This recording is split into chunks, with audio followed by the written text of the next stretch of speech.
My name is Tracy Eden. I am a body and transformation coach. I'm also an IFBB pro, so a professional bodybuilder. And this is my story. I really wanted to share that abusive relationships can happen to absolutely anyone. There's such a stigma around it, especially when it comes to speaking out. There's a shame attached to have been in an abusive relationship. A lot of people still blame the victim. Not that I call myself a victim, but as they say, knowledge is power. When you're dealing with a narcissist, you never realize until it's far too late what you're dealing with, because the abuse is very slow, it's very insidious. People assume, oh, I would never put up with that. It's not like that in the beginning. It's not like they ever kind of walk up to you and punch you in the face on the first date. It's very much them creating this picture perfect vision of themselves, them studying you and asking you the right questions to figure out exactly what you want in a partner, and then becoming that. And it's that perfect image that they create for themselves in the first 3, 6, 9, up to a year if they really want something from you. That's what gets you hooked, and that's what gets you chasing, wanting to go back to that when things start to deteriorate. It's literally like realizing the house that you've built with them is made from sand, and they're there standing over it, pouring water on the foundations and watching it crumble with a smile on their face. It's been about 7 years because I started my business while I was working in British government, so I built it up for a good 2 years before I was able to leave and work full time. And I've created a business and life for myself where I'm helping women achieve their body and confidence goals, work with the most amazing and inspiring women to achieve those goals. And doing that is so fulfilling to me. It's rewarding. I'm never in a toxic environment. And don't get me wrong, in bodybuilding and fitness communities, there's a huge amount of narcissism, as you can imagine. But I'm in a position where I get to select my clients, and every day really is a blessing. I am forever grateful for my peace and what I've been able to achieve. So I want to show you all that there is so much life and possibilities after escaping from a toxic environment, whether that is work, family, business, relationships. So yeah, never assume just because somebody has been in an abusive relationship that they are a weak person. Often narcissists, especially the more talented ones, or the ones who are somatic, so they use their looks and sexuality, they want to target the people that they can get the best out of. So you might get different faces to them. For example, my ex, everyone that I met that knew him had amazing things to say about him. Why? Because he wanted something out of them. They had a certain level of status, they were well connected, they owned their own businesses, they came from money. Now, when we broke up, a lot of people came forward to tell me that he spoke to them like shit, he treated them like dirt, he was a scammer, they'd heard a lot of bad things about him, they didn't understand why we were together. And I heard none of this while we were together. So that just goes to show the people that were coming forward and telling me all of that were people that he had used, or people that he had no use for. So the face of the narcissist that you see it can vary from person to person. So that's another thing that I want to touch on. Never tell an abuse victim that you can't imagine their partner doing that to them. You do not know them, you don't live with them, especially if you're an ex-client of theirs. You were providing an income source to them. You were giving them positive reinforcement and feedback as you know, their client. You were giving them compliments, you were giving them narcissistic supply. So you were in no position to judge the spouse of that person who is telling you that, no, they're actually abusive. So let's get that out of the way. So to recap parts 1 and 2, please do watch it if you haven't. I will put links below. But we met on a dating TV show on TLC in early 2015, I believe it was about February. We got on like a house on fire. We matched. We decided to keep on dating after the show. Things moved quite quickly, as they always do with narcissists. He presented himself as my absolute perfect match, and in the beginning it was heaven.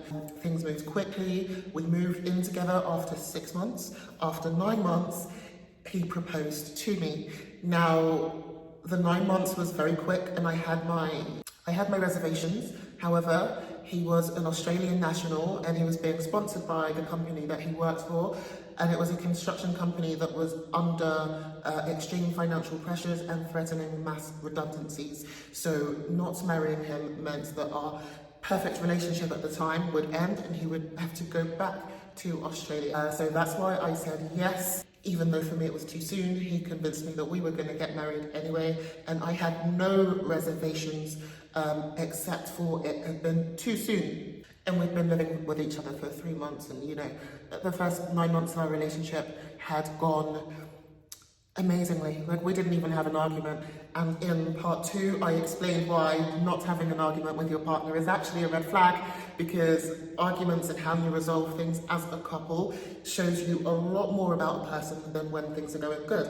So after we get married, say about 6 weeks, he has a temper tantrum at work and gets fired. So we are surviving on my income, and things slowly deteriorate, but not to the point where it's irretrievable. He begins stripping, which is something that he knew from the beginning that I did not like. I believe, especially when you're married, that, you know, parts of you are reserved for your partner. But he really got off on the attention from women because he wasn't making much money at all. He was making about £200 a month. And for that reason, he decided to open up an OnlyFans account to boost his income. Unfortunately, with the stripping and the OnlyFans, which was for a male audience, so he started to do a lot of self-sexual acts with gay men in mind.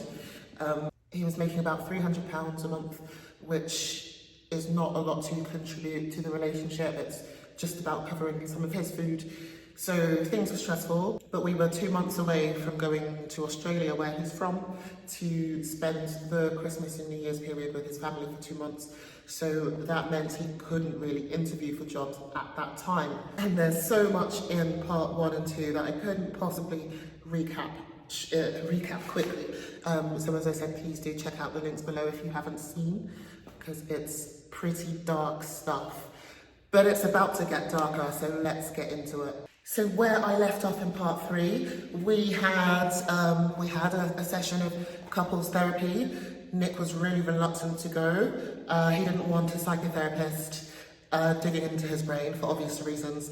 The guy knows he's a psychopath, but I'll get into that later. But the good thing is that I was able to finish the therapy sessions by myself, as Nick no longer wanted to go.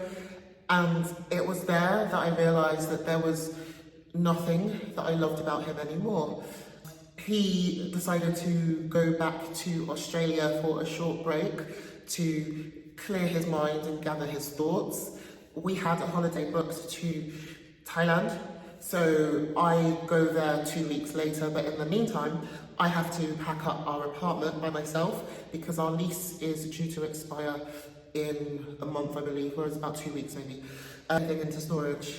So as I'm packing up the spare room, now remember what I said in part 2, if hopefully you've seen it, was that we were having fertility challenges, but the doctors couldn't find anything wrong with my reproductive system, my hormones, nothing. But Nick missed all of his tests, and that I had broken out in spots. And the only time that I had ever broken out in acne, because my skin has always been clear even through puberty, was the time that I came off birth control about 3 months into our relationship. Not because we were trying for a baby then, but because I was taking bodybuilding seriously, and birth control isn't always conducive to that. When I'm clearing out the spare room, what do I find but birth control? So the only kind thing that this guy used to do for me, or two kind things, was that when I worked in our Birmingham office midweek, I'd have to get the 6 a.m. train to London, which is it's an hour and a half's journey. So he would drop me off at the station, which was a really nice thing for him to do. He probably wanted to make sure I was gone. And he would make me coffee every morning. So I believe putting 2 and 2 together, knowing everything about him, not in that moment. In that moment, my suspicions were high, but I didn't think he would ever do something so dark and twisted. Even despite everything he had shown me on the jet ski when he watched me panic and smiled as I struggled to breathe, telling me that he never wanted children, but he played along with my wants because otherwise I wouldn't have married him, showed me that he was actually not the person that I thought I was marrying, showing me that his ex-girlfriend was actually, well, me finding out that his ex-girlfriend was actually not crazy, and that her reaction was a perfectly valid response to finding out he was sleeping with one of her friends on her birthday. So despite him showing me that, that still didn't equal to me in my mind that he would be capable, showing me that he was actually not the person that I thought I was marrying. She finding out that his ex-girlfriend was actually not crazy, and that her reaction was a perfectly valid response to finding out he was sleeping with one of her friends on her birthday.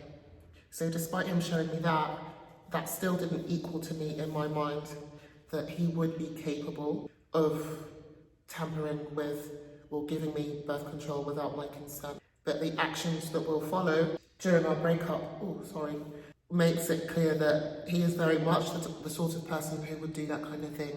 So let's get into that. I pack up our apartment, I head to Thailand, and for the first time, so this is 2 weeks without Nick, and he's still in contact daily. And it's weird because when we were, in our final weeks together, he was highly abusive in a way that he had never been before. So I was walking on eggshells, he was like smashing furniture, making me kind of jumpy, calling me the most disgusting names, stupid, ugly, dog, other ones that I don't want to get into. We hadn't been physically intimate in a long time, and the only time he ever wanted to have sex was if it involved either me pegging him or degrading sex acts to me, which I didn't want to participate in and didn't participate in.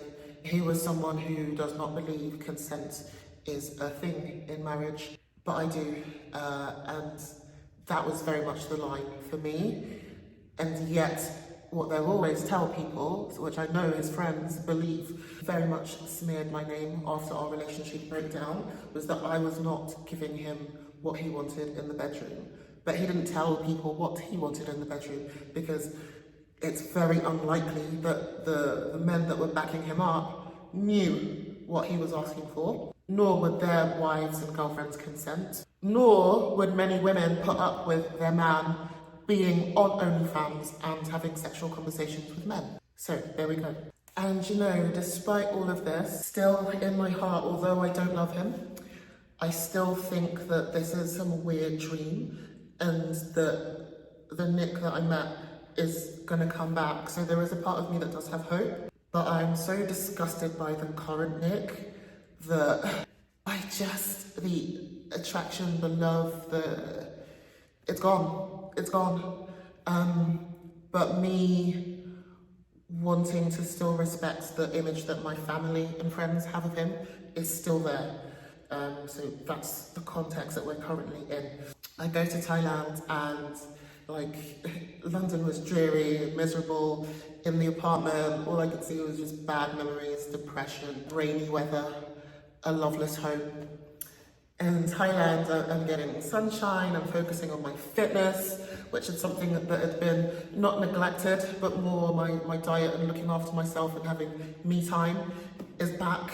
My sleep habits get so much better, because when we were in the worst of our marriage, following the honeymoon, I was barely getting any sleep. There was no part of my life that felt peaceful. So I get to Thailand, and what surprised me the most, if you've ever been with someone who tells you daily that you're ugly, that no one will want you, your body is disgusting, you're repulsive, and then suddenly you're in an environment where people are asking you out. Now bear in mind, I still see myself as a married person even though we've broken up. I do not want to jump into another relationship, and I don't want to get into anything physical because that's never been me. And that's purely because I find it hard to be intimate with someone I don't know. But also my body confidence is so low that I do not want anyone to see me naked anyway. So that wasn't a possibility. That time was for me to focus and heal on myself. But I was getting so many compliments and I was starting to think to myself, like a ridiculous amount, starting to think to myself, I don't think I'm ugly or disgusting or repulsive as this person says. All of that is more to do with him projecting what he thinks of me or what he thinks of himself even onto me in an attempt to diminish my confidence, which he did successfully. They build you up to knock you down. So I didn't act on any of these things, but that clarity of being away from them and being able to see yourself as others see you really did help, really did. So he started calling me, because at the time we were still friends on Facebook and social media. So he was seeing my stories, he started calling me, he's like, oh, you look really good. First compliment I heard since the wedding, and asking me a lot of questions. And I was honest, I said, I'm having the best time that I've had in a long time, meeting new friends, they're all female. So he was starting to get jealous. Not jealous because he loves me or cares.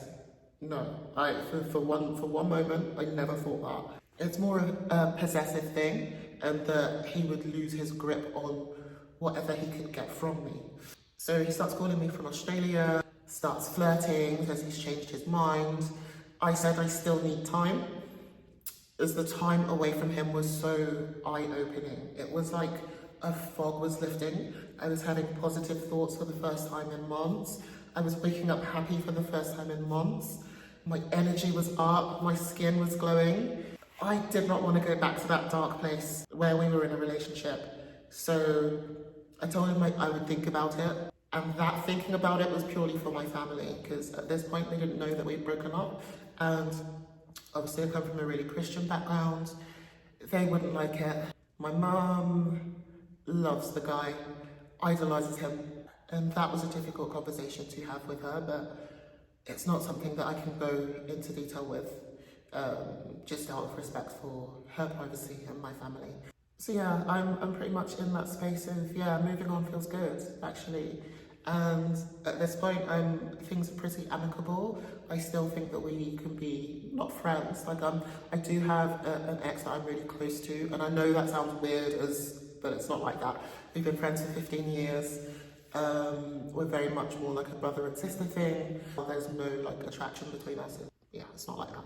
But I still believe that we can be civil. And he asked me to come to Melbourne for Christmas. It was in 4 weeks away. I tell him I will think about it, knowing full well I don't want to go. I don't want to go back there to unseasoned food and toxic Christmas. I really don't. I'm having the time of my life. I'm happy. And when you haven't felt happiness for a long time, you want to stay in that environment. So I think about it was no. So his mum contacts me on Facebook and says, we really miss you. We hate the thought of you being out there by yourself. Obviously I wasn't going to tell her I'm living my best life without your little angel. But then a couple of weeks in, I give in. I kind of realised that I said in the beginning when I booked the couples therapy that when you committed to those vows, you said you wouldn't give up without trying. And it takes two to try. And he was not trying at the couples therapy. He turned up to one session and did. But now he's willing to meet me halfway. And at the first sign of hope, you've dismissed it completely. So I slept on it for a few days and I decided to go to Australia. So when I get to Australia, everything is different. He has booked us a romantic trip away. He's showing me kindness. He's back to the sweet, loving, affectionate husband that I married. Things are a lot of fun with his family. His family have always been, welcoming, kind. He's from a really good home, so it doesn't really make sense that he is their spawn. And so we kind of try and make a go of things, but I'm comparing this second honeymoon period to the peace that I felt when I was by myself in Thailand. And I want that peace back, even though where we are now in Australia is cool. But it doesn't take long for him to kind of slip back into little glimmers of his old demon self.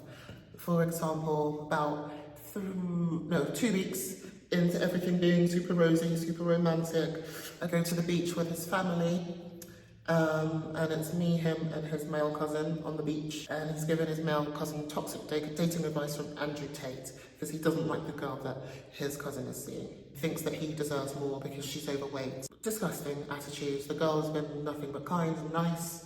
We don't know her from Adam, and he's saying a lot of derogatory things about her. So I interject and say if he's happy, you should be happy for him. And I stood up, and he thought it would be really funny to trip me up on the sand. So I kind of fall headfirst into the sand, and this is just as his parents were seeing us in the distance. So for me, that was curtains, even though I didn't make a big deal or drama out of it, because it's nothing in comparison to what he usually did. But he made a joke of it in the night. He was like, oh, my parents said that my behaviour towards you on the beach was abusive. Like, what do they know? And I was just thinking to myself, do you really not see yourself? Like, anyway. So the two of us leave to go to Thailand mid-January. As I said earlier, we had booked the Thailand trip and the return tickets from Australia maybe 8 months in advance. So this was all prepaid anyway. We were both going to go anyway. We get to Thailand, and he is back to his old tricks now that he's out of the supervision of his parents. I barely see him. He is partying with this guy that owns a lot of businesses in Thailand, very wealthy guy. And he tells me that his intention is to scam this guy. So remember this guy for later, because this guy sees him as a really good friend. And he says that the guy is really naive because he's concerned that the people around him only want to use him for his money, and he has daddy issues, and that he loves Nick because he loves him as a person, as a brother. Wrong. That is an example of the narcissist finding out what your weakness is and playing to it. So he doesn't realise that, this guy didn't make all of that money from being an idiot. But the guy does end up sponsoring Nick and, shouting out his businesses, etc.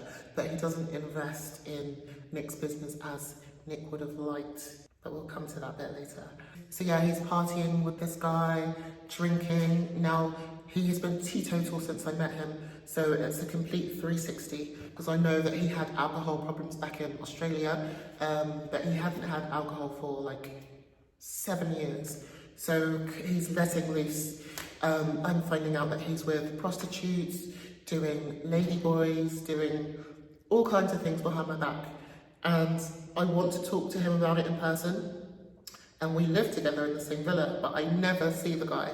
So in the end, on Valentine's Day, he sends me a text message going, "Happy Valentine's Day, baby." I'm like, look, I'm not doing this. I'm out, I'm done. And he's like, cool. So we break up, and this is where the madness starts, honestly. So we've been broken up for about a month, and I've been really quiet, just kind of focusing on my business and repairing the damage done, so my confidence. So we start the process of our breakup, and the first thing is to split the joint accounts from our business.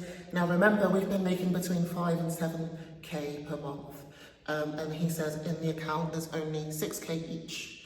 So I'm like, hang on, the maths isn't mathing. Please send me our bank statements, because he had done something where I couldn't get in, and I hadn't been able to access our bank accounts for 8 months at least. So I'm like, send me the screenshots, I need them. I'm gonna start the divorce, I need to see all of our blah, blah, blah. There's no way that there's just 6k. And he was swearing down that with all of our expenses and everything, that's all we have left. False. He sends me screenshots of our statement, and I'll put them on the side here. And he transferred himself 15,000. Now, when I broke it down to him, he said, well, I was working on the business while you were focusing on your job. I was focusing on my job because you didn't have one. First of all, I was doing exactly the same amount of you on top of a full-time job and supporting our household as well as you. So that insult to the constantly calling me lazy while I worked 70 hours a week and built our business and supported you, and you had the audacity to call me lazy several times, including with the upkeep of the house that you're sat in 24/7 while I'm in the office. And when I'm not in the office, I'm in the gym. I'm working on our business. I do in-person training and posing with clients. So I'm barely there. But the women's work that you didn't want to do and berated me for and told all your friends about, you were too much of a man to do, but not man enough to provide, get off your ass and work. Can you imagine him saying he's entitled to that money? So I take the screenshot and I CC in our family and say, I want my money back. His parents knew he was doing the stripping and the sex work, and they said nothing. They knew. We used to video call them every month, and I would sit silently as he would tell them what he was up to. He had no shame in it outside of our family unit because he liked to goad his father into a reaction. So they knew I was unhappy. They said nothing. And his story changes. He says, oh, Casey actually said I could have that money. Did I fuck? No, I didn't. What for? What for? So yeah, stole my finances. He owes me a lot of money for supporting him in that time, reluctantly supporting him in that time, because as far as I'm concerned, there is no pride when it comes to providing for your wife. You take whatever job you need to take to make that money. He was turning down contract work because he did not want 6 a.m. starts on a building site. I heard him on the phone saying, sorry, I've already got a job. You do not have a job. Your OnlyFans was not paying. Not only that, you were trying to get your wife to join you on another account to help make you money. So essentially, you wanted to prostitute your wife for profit. That's the sort of man you are, but not man enough to take a contract job on a construction site, which you were trained for. You get angry. So yeah, he replied to my mother that, don't get me wrong, I just feel that, you know, if Tracy had a father figure in her life, it would really change the way that she treats men. Meanwhile, I still have a great relationship with my ex as a friend. I have a lot of male friends, not like that platonically, who see me as a sister, someone that gives them advice. And you tell me that all of your ex-girlfriends are crazy. So tell me how someone who was brought up by 2 wonderful parents, a load of women, every woman, saying that he's an abuser, and him saying, and these women, I don't know them from Adam, if you're one of these women, please contact me. I don't know them from Adam, I don't know their story, but the common theme, which I find out that he reveals himself by accident by saying, they've all made up stories that I'm an abuser. I've never heard this before. So, yeah, they will always tell on themselves, whilst bringing up stereotypical tropes that, oh well, if your father was in your life, you would have treated me better and we wouldn't be getting a divorce. Disgusting. I think it's your parents that have questions that, you know, need answering. But obviously I didn't get my money back from him, and look, it's 3 years later. I am talking to you now from Tulum. I have 3 businesses now. I'm about to start my Tulum retreat in 3 days. I've traveled the world, got that money back and tenfold, and not only that, my confidence, my self-belief, my happiness, my peace. Money can always be made. If a narcissist has conned you out of money, let it go. Money can always be made. Because I know a lot of them leave their partners in financial ruin. You can get yourself out of that, I promise you. So, what was I saying? Yep. So 3 months have passed, we're in lockdown. Things are tough in the fitness industry because obviously gyms are closing, bodybuilding shows are closing, that's the mainstay of my business. So I focus my business much more on home workouts, that kind of thing. I'm able to adapt with the times, and you know, things are still okay. I'm rebuilding myself spiritually. I'm looking so much better, losing the extra weight, meeting new friends, working out outside, just, you know, new lease of freedom, Nick's partying, doing the whole kind of sexual tourism of Thailand, having loads of women in Thailand fighting over him. If you've been to Thailand, you know what I mean. But because they had closed the borders, obviously a lot of the customers that normally come in to engage with purchasable girlfriends were not there, so they were fighting more over the guys that were there. So obviously his ego, which does not need boosting, was huge. And I start like broadening my social circle, hanging out with more people, and I get messages from him saying, you should be watching who you hang out with. I don't like how you're hanging out with guys. You know, it's different around here, they're predators, and you're a very naive person. Again, I'll put the screenshots in there. You're a very naive person, and he starts interfering in my love life. And then I find out that he's been hacking my Facebook and social media messages because one guy that asked me out said that he saw him cheating on me with this prostitute from Brazil on the beach a couple of months ago. And I raised it with Nick, and what did he say? I'm going to put the screenshot on here. That he said, you want to take the word of somebody who is trying to F you over me, your husband. And he did not know who told me that because I didn't tell him. I was very, very, very specific in not telling him where I fucked up. Sorry, language. Where I messed up was sending him a screenshot of said message. Now he's blocked, I would need to unblock him to get all that up, which I probably won't do. What I did was made a mistake of screenshotting the message because he told me to prove it, and I trimmed everything so you couldn't see it. It was profile pic or name. But he knew obviously it was from Instagram, so he hacked my Instagram and found out. So I had to change all of my passwords. But obviously when you try and hack someone's account, which he successfully did, I had loads of notifications in my inbox saying, failed attempt, is this you, at 4 in the morning. So I woke up to that at about 8 in the morning. So yeah, the descent into crazy begins. We are going to be talking in part 4 about the narcissistic smear campaign, manipulating the women he's seeing into threatening me, stalking me with him, stalking people that he thinks I'm dating. It's about to get